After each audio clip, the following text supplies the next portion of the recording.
আমি নিজেও 18 মাস জেলে ছিলাম। আমার একটি অভিজ্ঞতা আপনাদের সাথে খুব সংক্ষেপে আমি শেয়ার করতে চাই।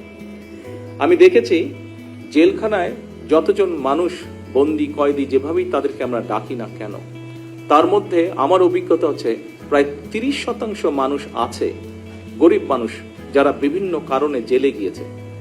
এই মানুষগুলো ঠিক জানেও না তারা কি কারণে জেল খাটছে, এবং বহু মানুষ তারা শুধুমাত্র অর্থনৈতিক কারণে একজন ভালো লয়ার নিযুক্ত করতে পারছে না বলে, তার ফ্যামিলি সেটি এফোর্ড করতে পারছে না বলে এই মানুষগুলো প্রায় 30-35% মানুষ বিনা কারণে জেল খাটছে। আমি মাননীয় আইনমন্ত্রীকে অনুরোধ করব এই বিষয়টিকে কিভাবে আমরা অ্যাড্রেস করতে পারি, কিভাবে এই নিরপরাধ মানুষ, এই মানুষগুলোর মধ্যে যদি কেউ নিরপরাধ থেকে থাকে এবং যারা একজন প্রপার লয়ার, একজন ভালো লয়ার এফোর্ড করতে পারছে না, এই মানুষগুলোকে কিভাবে আমরা এই বন্দি দশা থেকে বের করে আনতে পারি, এই বিষয়টি আমি ওনাকে বলবো অনুগ্রহ করে দেখার জন্য।